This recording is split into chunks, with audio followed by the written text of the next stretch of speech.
আসানসোলে জাতীয় সড়কে ধস, হঠাৎই আতঙ্ক ছড়ালো ১৯ নম্বর জাতীয় সড়কের এথোড়া মোড় ব্রিজ সংলগ্ন এলাকায়। মঙ্গলবার সকালে জাতীয় সড়কের মাঝখানে ধসে পড়ে একাংশ, তৈরি হয় বড় গর্ত। গর্ত এতটাই গভীর যে একটু অসতর্ক হলেই ঘটতে পারত বড়সড় দুর্ঘটনা।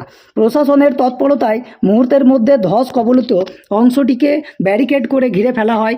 জানা গিয়েছে, কলকাতাগামী লেনেই এই ধস তৈরি হয়েছে, ফলে স্বাভাবিকভাবে ব্যাহত হয়েছে যান চলাচল। স্থানীয়রা বলছেন, এখানে আগে থেকেই রাস্তায় তলায় জল জমেছিল, কিন্তু এত বড় গর্ত ভাবিনি। এটা আমরা ইনফরমেশন পেয়েছি, তো দেখলাম যে এখানে রোডে আস্তে আস্তে দেখছি একটা গাড্ডার মতো হয়ে গেছে। তো সে দেখছি, এটা দেখে এসে দেখলাম যে বসে গেছে কী কারণে বসছে মানে আমরা বলতে পারছি না। কতটা বসে? 1 ফুট 1.5 ফুট মতো হবে, বেশি হবে। তো এটা কোন জায়গাতে হয়েছে? এটা হচ্ছে এথোড়া ব্রিজের সামনে। কখন হয়েছে এটা? এটা এই সকাল দিকে হয়েছে।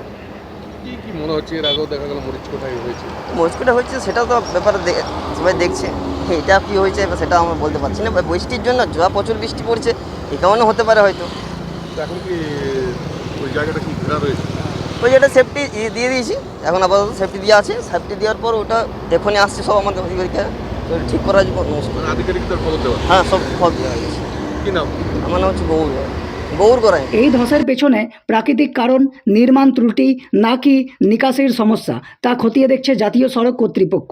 টাইমস নাওয়ের ক্যামেরায় ধরা পড়েছে আতঙ্কিত মানুষের ভিড়, ভারী যানবাহনের ঘুরপথে চলাচল। প্রশাসনের তরফে অনুরোধ জানানো হয়েছে, এই অংশ এড়িয়ে যান, বিকল্প রুট ব্যবহার করুন যতক্ষণ না সংস্কার শেষ হচ্ছে। রাস্তা মেরামতির কাজ ইতিমধ্যেই শুরু হয়েছে। এই ধরনের ঘটনা ফের যেন না ঘটে, তার জন্য চাপে রয়েছে জাতীয় সড়ক দপ্তর। মনে করিয়ে দিচ্ছে, রাস্তার চলাচল সময় সতর্কতা এবং নির্মাণের গুণগত মান দুটোই কতটা জরুরি। সোনাই দাশগুপ্তর রিপোর্ট, টাইমস নাও, আসানসোল।